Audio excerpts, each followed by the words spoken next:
les quartiers sud de Chicago, un îlot de pauvreté et de violence, où le quotidien de la jeunesse pourrait bien se compliquer encore un peu plus.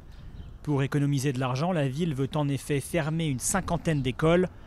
Résultat, pour se rendre dans d'autres établissements, des milliers d'enfants devront parcourir à pied des zones contrôlées par les gangs.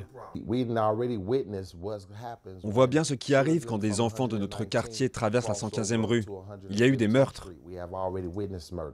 Ce père de famille s'inquiète car passer d'un quartier à l'autre peut être perçu comme une provocation par les bandes qui contrôlent les rues. Un danger bien réel qui révolte de nombreux parents. Ces gens à la mairie ne sont pas ici tous les jours, ils ne vivent pas cela au quotidien, ils ne sont pas là pour les enterrements. Ils ne voient pas ces mères qui pleurent, ils ne se rendent pas compte des dangers que courent nos enfants. Je prie Dieu pour qu'il protège nos enfants. Ils vont se faire agresser, ils vont se faire tirer dessus. Pour répondre à ces inquiétudes, la ville veut investir 8 millions de dollars. Mesure principale, des adultes en uniforme mais non armés vont patrouiller les rues. Les élèves nous disent que ça les rassure vraiment. Ils se sentent en sécurité sur la route de l'école.